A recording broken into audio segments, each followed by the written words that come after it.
مسلمان آپس میں بھائی بھائی ہیں۔ اللہ تبارک و تعالیٰ قرآن مجید میں ارشاد فرماتا ہے انما المؤمنون اخوہ۔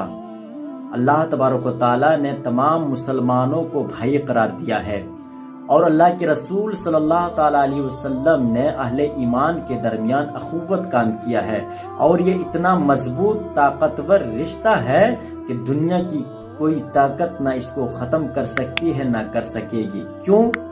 اس رشتے کی بنیاد، اس عظیم رشتے کی بنیاد اسلام اور اللہ کے رسول صلی اللہ تعالی وسلم کی محبت پر قائم ہے۔ میرے آقا صلی اللہ علیہ وسلم ارشاد فرماتے ہیں حدیث پاک کا مفہوم ہے کہ اس وقت تک کوئی مومن ہو نہیں سکتا جب تک کہ آپس میں ایک دوسرے سے محبت نہ کر لے۔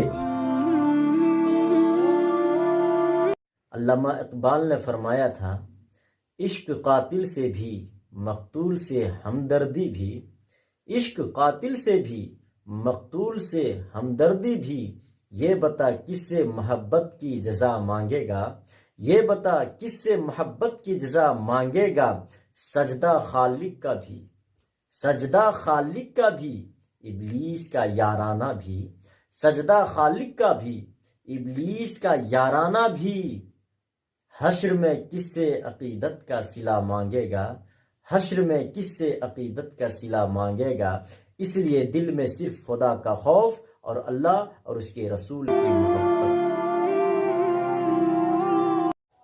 مسکراہٹیں کبھی جھوٹی بھی ہوا کرتی ہیں، مسکراہٹیں کبھی جھوٹی بھی ہوا کرتی ہیں، انسان کو دیکھنا نہیں سمجھنا سیکھیں، انسان کی حالات زندگی کو دیکھ کر یا اس کی مسکراہٹ کو دیکھ کر یہ نہ سمجھیں، یہ نہ سوچیں کہ وہ انسان بہت خوش ہے، بلکہ اس کی دل کی کیفیت میں جھانک کر دیکھنا چاہیے وہ انسان کس حالات سے گزر رہا ہے۔ اس لیے انسان کو دیکھنا نہیں بلکہ انسان کو سمجھنا سیکھیں۔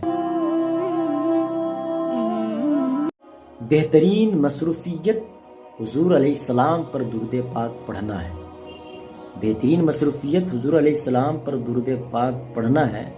میرے آقا صلی اللہ تعالی وسلم ارشاد فرماتے ہیں حدیث پاک کا مفہوم ہے جس شخص نے مجھ پر ایک مرتبہ درود پاک پڑھا اللہ تبارک و تعالیٰ اس کے 10 گناہ مٹا دیتا ہے، اور 10 نیکی اس کے نام اعمال میں لکھ دیا جاتا ہے، اور اس کے 10 درجات بلند کر دیے جاتے ہیں۔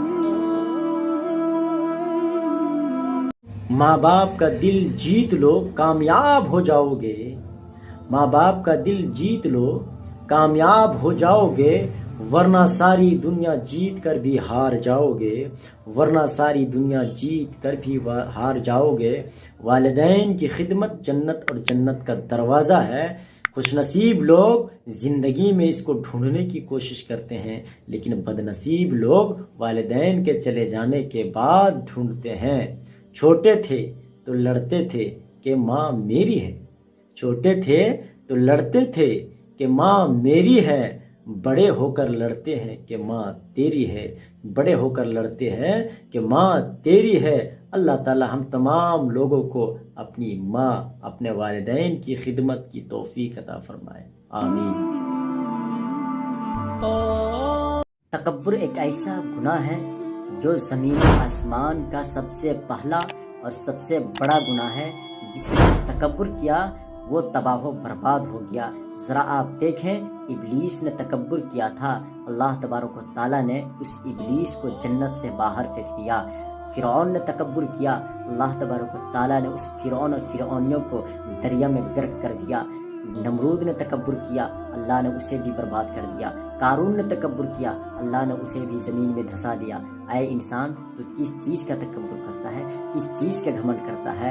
اے انسان تو اللہ کے عطا کردہ نعمتوں کو کھا رہا ہے، اللہ کی دی ہوئی نعمتوں کو استعمال کر رہا ہے، پھر تو کس چیز کا گھمنڈ کرتا ہے؟